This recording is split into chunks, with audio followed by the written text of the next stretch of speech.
تو بادشاہ نے کہا ہاں میں تمہیں اپنے مقربین میں شامل کر لوں گا۔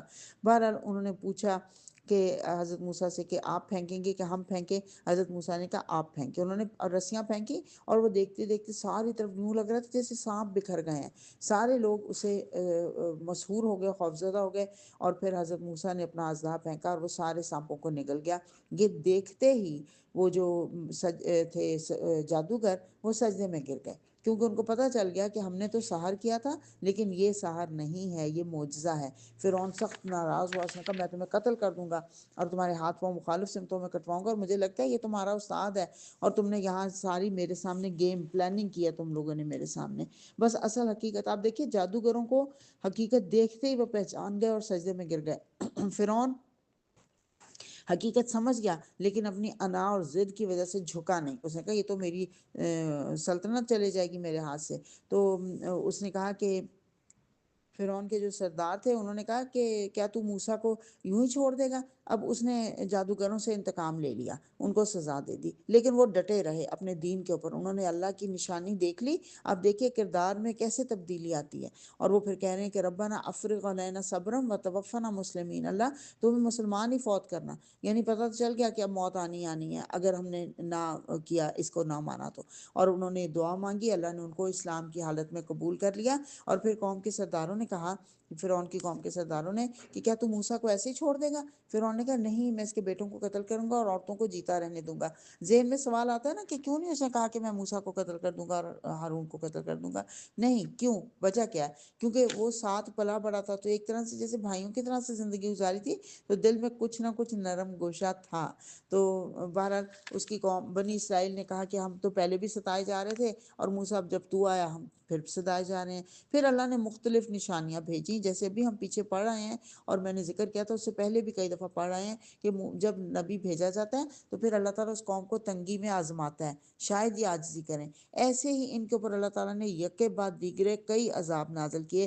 پہلے قحط آیا، پھر طوفان بھیجے، پھر ٹڈی دل چھوڑے، پھر سرسریاں فصلوں میں پھیل گئیں، پھر مینڈک نکالے، ہر طرف مینڈک پھیل گئے اور خون برسایا، اور یہ سب نشانیاں الگ الگ کر کے دکھائیں، مگر وہ سرکشی کیے ہی چلے گئے۔ بڑے ہی مجرم لوگ تھے۔ اور جب کوئی بلا نازل ہوتی تھی تو موسیٰ کے پاس آ جاتے تھے کہ ہمارے اوپر سے یہ مصیبت ٹال دو تو ہم تمہاری بات مان لیں گے، لیکن جب وہ مصیبت ٹل جاتی تو واپس اپنے اس کے اوپر چلے جاتے ڈگر پہ جس پہ پہلے تھے۔ اور اللہ کہہ رہا ہے کہ اللہ نے بنی اسرائیل کے حق میں تیرے رب کا وعدہ پورا ہوا، اور فرعون اور اس کی قوم کا وہ سب کچھ برباد کر دیا گیا جو وہ بناتے تھے اور چڑھاتے تھے۔ اور پھر بنی اسرائیل کو ہم نے سمندر میں سے گزروا دیا، اور پھر اس کے بعد چند بتوں کو دیکھ کے اس نے دیکھا کچھ لوگوں کو، ان لوگوں نے دیکھا کہ وہ بتوں کی پوجا کر رہے تھے، تو انہوں نے موسیٰ علیہ السلام سے کہا کہ آپ ہمارے لیے بھی ایسا ہی معبود بنا لائیے۔ استغفر اللہ، ابھی اتنی مشکل سے جان چھوٹی ہے، اور پھر وہی جو جہالت ان کو دیکھ رہے تھے قبطیوں کو، وہی بات کر رہے ہیں۔ اور پھر اللہ نے موسیٰ علیہ السلام کو 40 دن کے لیے کوہ سینا پر طلب کیا۔ اسی لیے پھر 40 دن جو ہے نا، اس کے بعد سے یہ جو چلا کرتے ہیں نا، وہ 40 دن کا کرتے ہیں کہ حضرت موسیٰ بھی 40 دن کے لیے گئے تھے۔ تو بہرحال موسیٰ نے حضرت ہارون کو اپنے پیچھے چھوڑا کہ میری جانشینی کرنا، اور جب اللہ کے پاس پہنچے تو التجا کی، اللہ کا ہم کلام ہو رہا تھا نا، تو التجا کی کہ اے اللہ ربی ارنی انظر الیک، اللہ میں چاہتا ہوں میں آپ کو دیکھوں، اللہ تعالیٰ آپ مجھے اپنا دیدار کروا دیجئے۔ قال، اللہ نے کہا لن ترانی، ہرگز تم مجھے نہیں دیکھ سکتے، ولکن انظر الی الجبل فان استقر مکانہ فسوف ترانی، اس پہاڑ کی طرف دیکھو، اگر وہ اپنی جگہ پہ کھڑا رہا پھر تم مجھے دیکھ سکو گے۔ اور جب پہاڑ پر اللہ نے تجلی کی، پہاڑ ریزہ ریزہ ہو گیا، حضرت موسیٰ نے وہ بے ہوش ہو کے گر گئے، اور جب اٹھے تو انہوں نے توبہ کی، انہوں نے کہا سبحانک تبت الیک وانا اول المؤمنین، اے اللہ میں آپ سے توبہ کرتا ہوں اور سب سے پہلا ایمان لانے والا ہوں۔ اللہ نے کہا میں نے تجھے چن لیا ہے۔ اور پھر اللہ تعالیٰ نے حضرت موسیٰ کو نصیحتیں دی، تختیاں دیں، تورات کی لکھ کر تختیاں دے دی گئیں جن پر تمام ہدایات لکھی ہوئی تھیں۔ اور جب پیچھے سے ان کی قوم نے بچڑے کا پتلا بنا لیا، اس میں سے بیل کی سی آواز بھی نکلتی تھی، اس کو اس طرح سے بنایا گیا تھا، ایسے اینگل سے اس میں سوراخ رکھے گئے تھے کہ ہوا گزرتی تھی تو یوں لگتا تھا اندر سے آواز آ رہی ہے۔ اور اللہ تعالیٰ نے جب حضرت موسیٰ وہاں پہنچے ہیں تو وہ بڑے ہی سخت پریشان ہوئے، اور رنج اور غصے سے تختیاں انہوں نے پھینک دی، اپنے بھائی کے سر کے بال پکڑ کر کھینچے حضرت ہارون کے، ان کو پیچھے جانشینی کے لیے دیکھے گئے تھے نا۔ حضرت ہارون نے کہا اے میری ماں کے بیٹے، ان لوگوں نے مجھے دبا لیا اور قریب تھا کہ مجھے مار ڈالتے، اور میں نے اس لیے ان کو روکنے کی بھرپور کوشش کی، لیکن یہ میری بات نہیں مانے، آپ مجھے معاف کر دیجئے۔ تو حضرت موسیٰ نے اللہ سے دعا کی، اللہ آپ مجھے اور میرے بھائی کو معاف کر دیجئے۔ پھر جب وہ غصہ ٹھنڈا ہوا تو انہوں نے وہ تختیاں اٹھا لیں، اور پھر انہوں نے لوگوں کو کہا کہ 70 آدمیوں کو منتخب کیا کوہ طور پر لے جانے کے لیے۔ یہ تو جب کیونکہ انہوں نے کہا ہمیں کیا پتہ یہ تختیاں، بنی اسرائیل نے کہا ہمیں کیا پتہ یہ تختیاں آپ لے کے آئے ہیں کہ اللہ نے دیا، تو پھر 70 نمائندوں کو منتخب کر کے ساتھ لے کر گئے کہ اللہ کی بات وہاں جا کے سنائیں۔ لیکن جب وہاں پہنچے تو بڑے سخت زلزلے نے ان کو آ پکڑا، سب وہاں پہ مر کے گر گئے۔ تب حضرت موسیٰ نے کہا اللہ اگر آپ چاہتے تو پہلے ہی ان کو اور مجھے ہلاک کر سکتے تھے، یہ نادانوں نے ایک آزمائش ہمارے اوپر ڈالی ہے، آپ جسے چاہتے ہیں ہدایت بخش لیتے ہیں۔ تو اللہ نے ان کو دوبارہ زندگی دی اور پھر ان کو دنیا میں واپس بھیجا، اور انہوں نے اپنی قوم میں آ کے بتایا کہ یہ جو ہیں یہ اللہ کی طرف سے ہی، اللہ نے ہی یہ بھیجی ہیں، تختیاں بھیجی ہیں۔ اور پھر اللہ فرما رہا ہے کہ تورات اور انجیل میں واضح طور پہ لکھا ہوا تھا کہ میرا پیغمبر نبی امی آئے گا، اور جو کوئی اس کی پیروی کرے گا وہ یقیناً فلاح پا جائے گا۔ اور نبی امی یہاں کہا گیا، انشاءاللہ آگے بھی ہم اس کا ذکر کریں گے۔ امی کہا جاتا ہے، دو مطلب ہے امی کے۔ امی کا ایک تو مطلب ہوتا ہے جو نہ پڑھا لکھا نہ ہو، جینٹائل، جس کو پڑھنا لکھنا نہ آتا ہو۔ لیکن امی کا ایک مطلب سینٹرل بھی ہوتا ہے، کہ ماں جیسے سینٹرل، ماں کا ہوتا ہے نا گھر میں سینٹرل پوائنٹ ہوتا ہے ایک، اسی طرح سے امی جو سینٹرل پوائنٹ رکھتا ہو۔ دونوں معنی مراد لیے جا سکتے ہیں۔ اللہ فرما رہا ہے، میں انشاءاللہ آگے چل کے اس پہ اور بات کروں گی۔ اور اللہ تعالیٰ فرما رہا ہے کہ ایمان لاؤ اللہ پر اور اس کے بھیجے ہوئے نبی امی پر جو اللہ اور اس کے ارشادات کو مانتا ہے۔ یعنی تم جو بنی اسرائیل ہے نا، اپنے آپ کو chosen people of the God, اور باقی سب کو جینٹائلز کہتے تھے، یہ سب امی ہیں۔ تو اللہ نے کہا اب اسی امی نبی کی تم پیروی کرو گے تو تمہیں کامیابی نصیب ہو سکتی ہے۔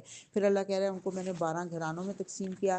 جب ان کو پانی چاہیے تھا، کہا کہ اس عصا کو چٹان پہ مارو، 12 چشمے پھوٹ نکلیں گے، ہر ایک کے لیے الگ الگ اللہ نے کر دیا۔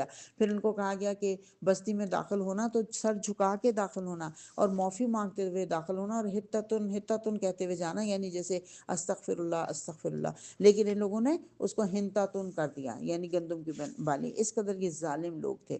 اور پھر اللہ فرما رہا ہے اس بستی کا حال بھی سناؤ انہیں جو سمندر کے کنارے واقع تھی، اور وہ لوگ سبت کے دن احکام الہی کی خلاف ورزی کرتے تھے۔ اللہ تعالیٰ نے یہودیوں کے لیے بھی جمعے کا دن مقرر کیا تھا، انہوں نے ضد کر کے ہفتے کا دن لیا۔ اس دن اللہ نے کہا کہ تم کوئی دین کے علاوہ کوئی کام نہیں کرو گے، لیکن ان لوگوں نے ہیلے بہانوں سے اس دن بھی ادھر ادھر کے کام کرنے شروع کر دیے۔ تو اللہ نے پھر ان کو حکم دیا کہ کونو کی ردت خاسئین، اور وہ پتھر بندر بن جاؤ ذلیل و خوار ہو کر۔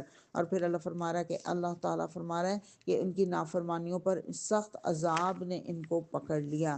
اور اللہ نے کہا کہ قیامت تک برابر ایسے لوگ بنی اسرائیل پر مسلط کرتا رہوں گا جو ان کو بدترین عذاب دیں گے۔ انشاءاللہ یہ ہم آگے چل کے پڑھیں گے نا، میں آپ کو بتاؤں گی کیسے عذاب آئے ان کے اوپر۔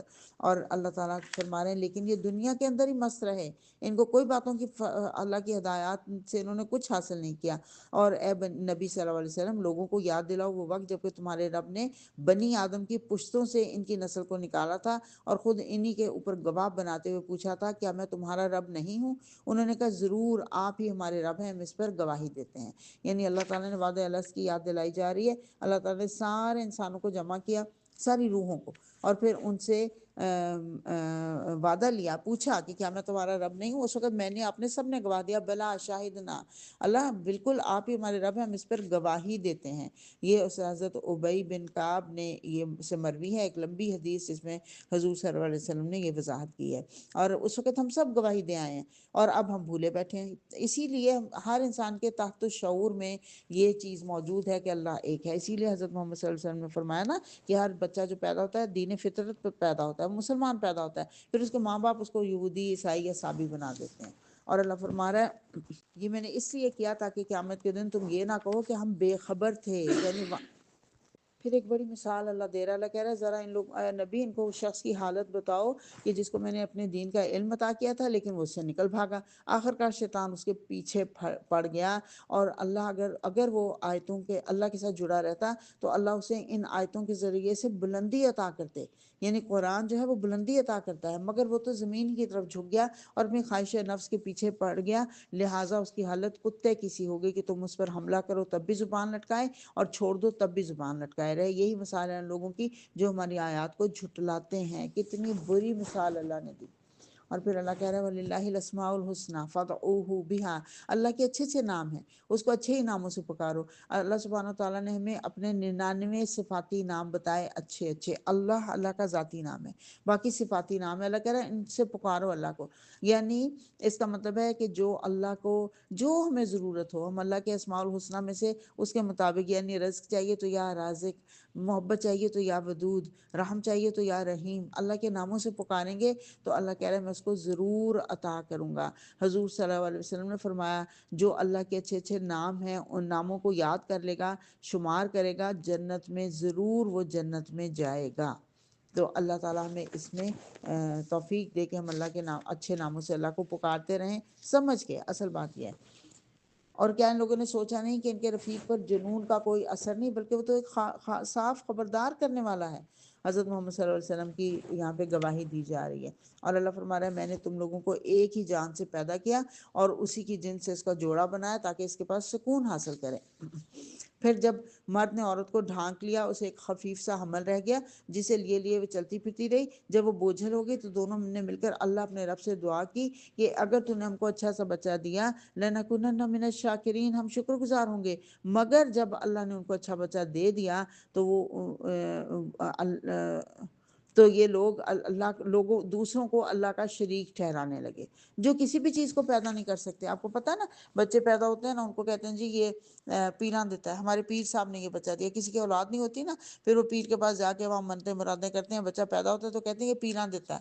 استغفر اللہ، یہ ہمارے ہاں بہت ہمارے رواج ہے اس طرح کی چیزوں کا نام رکھتے ہوئے بھی ہم کہتے ہیں، اور ذہنی طور پہ بھی ہمارا یہی حال ہے۔ تو اللہ فرما رہا ہے کہ تم لوگ اللہ کو چھوڑ کر جنہیں پکارتے ہو وہ محض بندے ہیں، ان سے دعائیں مانگ دیکھو یہ تمہاری دعاؤں کا جواب نہیں دے سکتے۔ اگر تمہارا خیال صحیح ہے تو کیا ان کے پاؤں ہیں کہ یہ چلیں، کیا یہ ہاتھ رکھتے ہیں کہ ان سے پکڑیں، یا آنکھیں رکھتے ہیں کہ ان سے دیکھیں، یا کان رکھتے ہیں کہ ان سے سنیں۔ محمد صلی اللہ علیہ وسلم ان سے کہو کہ بلا لو اپنے ٹھہرائے ہوئے شریکوں کو، پھر تم سب مل کر میرے خلاف تدبیریں کرو اور مجھے بالکل مہلت نہ دو۔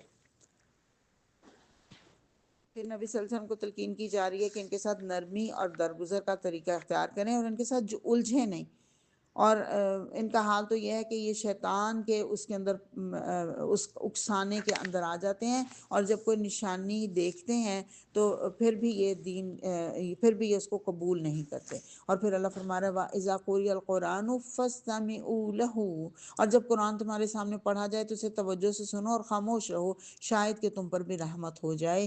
یعنی قرآن جب پڑھا جا رہا ہو تو یہ لازم ہے کہ ہم خاموشی سے اس کو سنیں، اس کا کوئی اور چیز ہمیں نہیں کرنی۔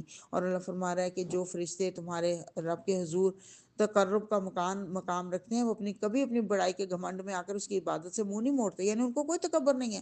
ہمارے ہاں کیا ہے 4 لفظ پڑھ لیتے ہیں، کچھ 2 صورتیں حفظ کر لیتے ہیں، ہم سمجھتے ہیں پتہ نہیں ہمارے سے بڑھ کے تو کوئی ہے ہی نہیں۔ وہ ہمارے استاد محترم کہا کرتے ہیں کہ 5 نمازیں پڑھنا جو ہے نا وہ بڑا مشکل لگتا ہے لوگوں کو۔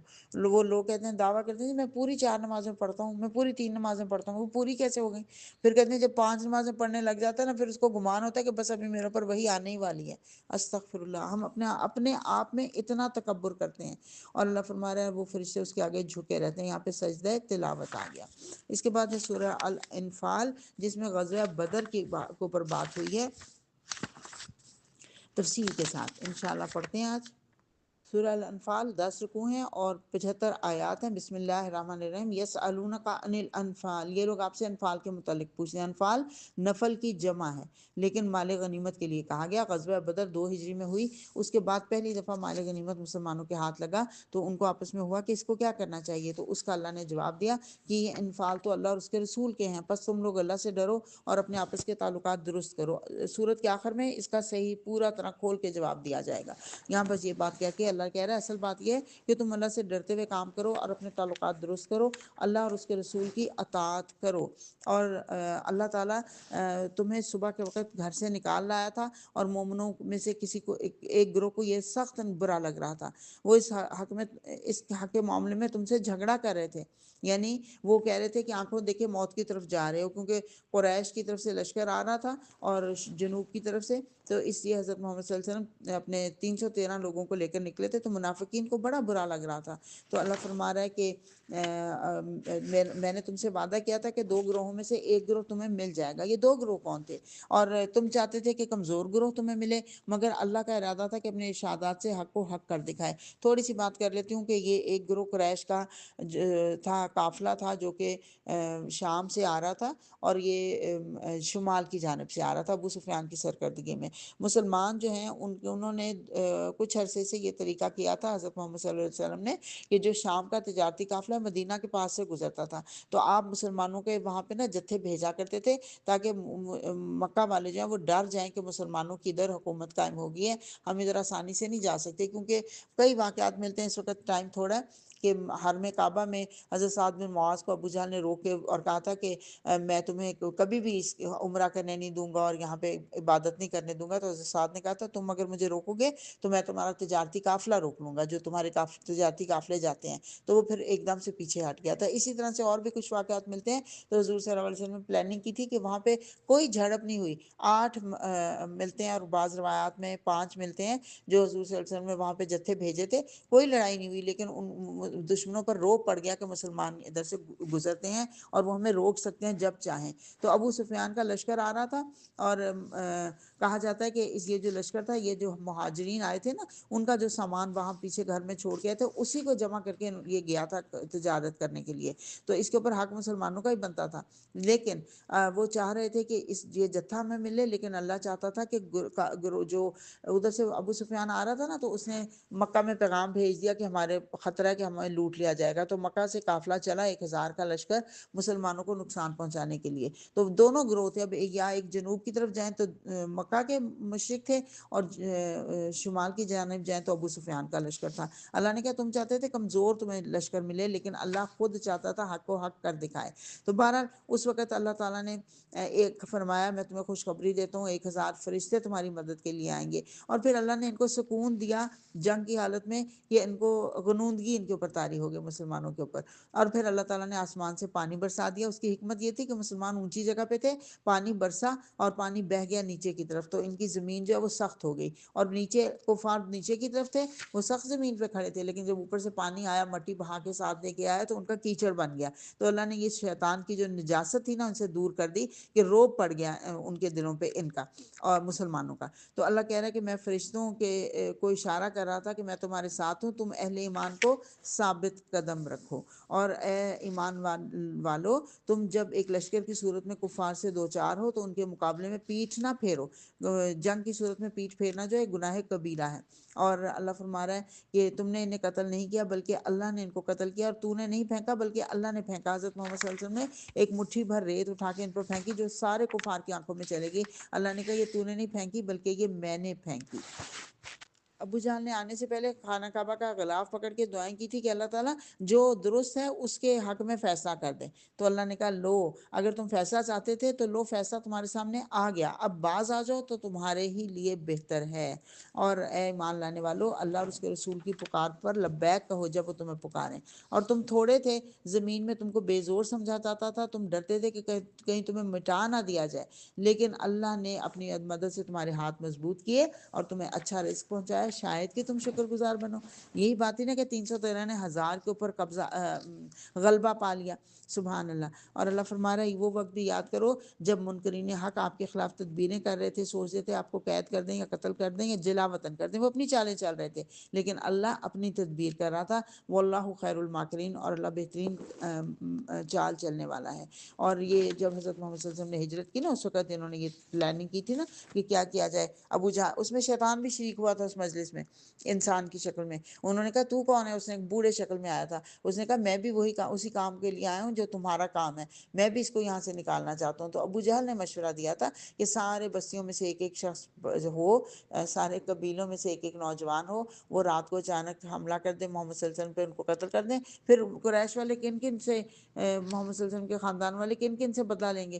سانوں سے تو نہیں لڑائی مول لے سکتے, تو اس طرح ہماری جان چھوٹ جائے گی. اور اللہ نے ان سارے لوگ وہاں جمع تھے, لیکن اللہ تعالیٰ نے ان کے سامنے حضرت محمد صلی اللہ علیہ وسلم کو خیریت سے وہاں سے نکلوا دیا. یہ اللہ کی قدرت ہے, اللہ وہی دکھا رہا ہے. اور اللہ فرما رہا ہے یہ لوگ مسجد حرم کے جائز متولی نہیں ہیں. وہ کیا کرتے ہیں, بیت اللہ کے پاس ان لوگوں کی نماز کے آتی ہیں, بس سیٹیاں بجاتے اور تالیاں پیٹتے ہیں. یہ ان کا طریقہ تھا, طواف کرتے ہوئے تالیاں بجاتے, سیٹیاں بجاتے, تالیاں پیٹتے اور لباس اتار کے برہنہ طواف کرتے تھے. استغفر اللہ. اللہ کہہ رہا ہے اللہ تعالیٰ گندگی کو پاکیزگی سے چھانٹ کر الگ کرنا چاہتا ہے. ہر قسم کی گندگی کو اٹھا کر اس پلندے کو جہنم میں جھونک دے گا اللہ تعالیٰ. اور اللہ فرما رہا ہے ایمان لانے والوں ان کافروں سے جنگ کرو یہاں تک کہ فتنہ باقی نہ رہے. فتنہ سے مراد ہے شرک, اور دین پورا کا پورا اللہ کے لیے ہو جائے. وآخر دعوانا ان الحمد للہ رب العالمین. اللہم آنس وحشتنا فی قبورنا, اللہم ارحمنا بالقرآن العظیم واجعلہ لنا اماما ونورا وہدی ورحمہ, اللہم ذکرنا منہ ما نسینا وعلمنا منہ ما جہلنا وارزقنا تلاوتہ آناء اللیل وآناء النہار واجعلہ لنا حجتا یا رب العالمین.